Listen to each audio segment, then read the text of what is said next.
good morning. It is a beautiful morning. Pretty good visibility. Cloudy, 40 degrees. Winds east-northeast at 7. Hi, I'm Earl Finkler. It's 7 a.m. Avu at home sleeping, as is noon, I imagine. Today's Friday, August 30th. It's been the one constant in my life now since 1975. So even though lots of other things have changed in the background, I've been out here looking at guillemots since 1975. Tonight, mostly cloudy with areas of fog, low temperature 30-35, and east winds 10 to 20. Guillemots, because they live deep in the pack ice and in the cracks in the ice, are about the only Arctic seabird that really lives next to the ice, likes the ice, and is tied to the ice as much as we associate penguins being tied with ice. It was not by accident that my work up in Alaska started in 1970, and I found the colony in 72 at a time when there was more of a view saying, how can I do something that like I find to be meaningful, that I think is also meaningful in a much larger context, as opposed to how can I do something that will maximize my retirement benefits in 25, 30 years.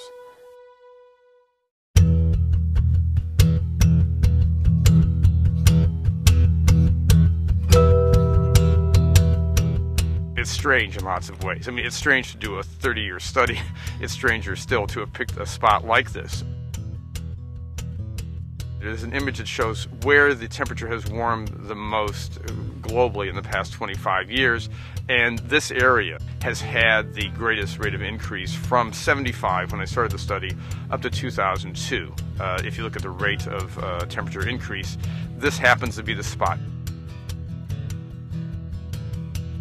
It is at the edge of a boundary between the Arctic and the subarctic, so that you get both species from the Arctic and the subarctic here. And since both of those groups are responding to climate change, you can see the Arctic species having to deal with a warmer environment, and the subarctic species having the opportunities of moving into an area that they didn't occupy in the recent past. I talk to school groups to talk about how people used to, like Thoreau and Emerson and others, would look at nature as something that was stable, whereas human society was all in chaos. But you went to nature and the birds showed up at the same time. Now you have a situation where nature is showing as much instability almost as human systems, that you go out every year and what you see is change, and sometimes unpredictable change. It makes you realize that, wait a minute, maybe there's much more chaos in the world in all systems than we realize. At first it was exciting because it was really, because it is fun to see something new. It's kind of like, it was kind of exciting in the way that a snow day is exciting when there's a break in the pattern. You know, you go, oh, this isn't something I thought was going to happen, but now this year the ice is going to pull offshore. Then when you see it happening year after year, and you see the birds doing badly through time, and you see chicks starving, it becomes not that exciting, but kind of depressing. When you then put it in the whole context of what's happening globally with temperature changes and with the ultimate disappearance, apparently, of the Arctic pack ice, it's very unsettling, to be honest.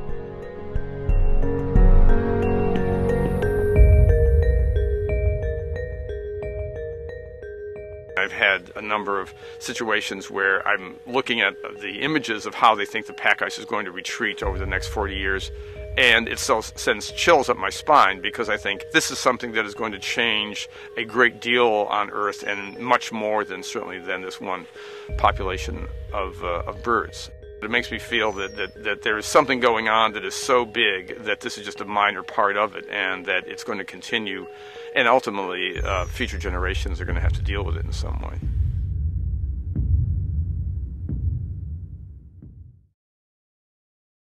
$134, $240. This guy's going to go tonight. He's 144. He's waiting. Well, we're trying to get as sensitive a monitor as we can to prey availability, and once a day wait allows us to look at daily variation in prey abundance.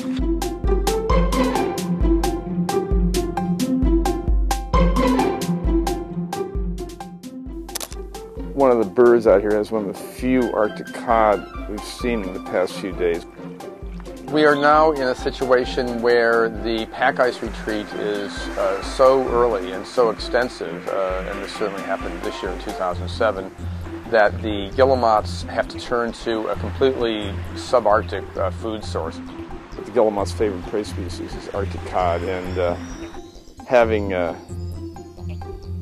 turn to sculpin has made it hard for some of these parents to feed their young.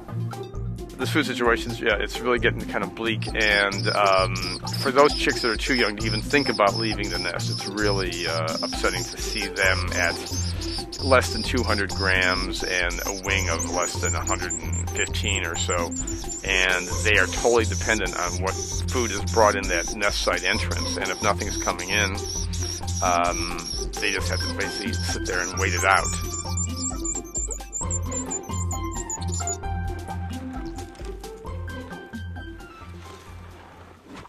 While the ice is melting offshore and the birds are suffering as a result, the island that they've been using happens to have had a permafrost core, which is also melting, and as a result the island is eroding more rapidly. So the same warming that's taking their food away during the breeding season is also reducing the stability of the island that they're breeding on.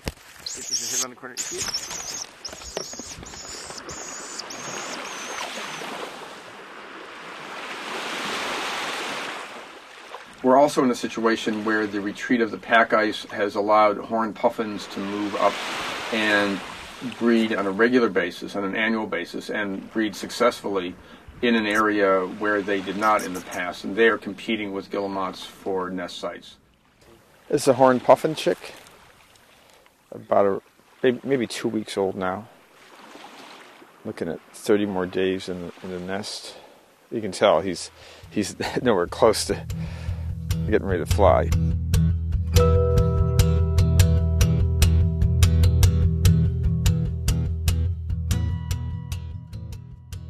The first time I ever saw a polar bear on the island, it was right behind this very large nest box here, and I was walking up to it and luckily started singing or whistling, and the bear raised its head above the nest box, and I turned around and ran as fast as I could back to the camp, which isn't something you're supposed to do.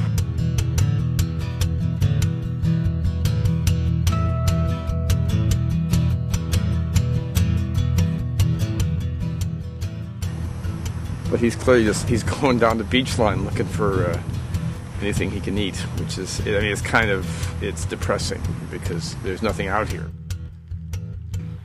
As polar bears are pushed off the ice and onto the beach, you then have a large predator walking around that will feed on the nestlings. So the polar bears on the beach are connected to the fact that the ice is retreating more and is also less hospitable for them in a number of ways. And they are suddenly here, so that they are then feeding on these guillemot chicks. So the guillemots and their chicks are vulnerable to a wide range of issues that have to do with melting ice, and far more than I ever realized, of course, when I started here and just thought that these were pack ice animals that were going to be living here for a long time, because the pack ice would be here for a long time, and now, by the end of the century, it could be gone.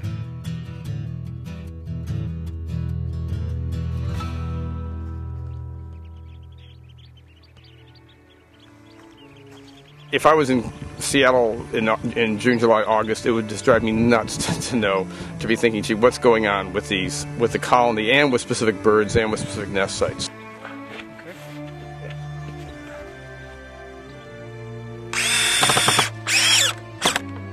I come back because I'm so curious as to how they're dealing with all that, because it's such a time of massive change for the colony. Another year down. Another year down. Only 33 more to go.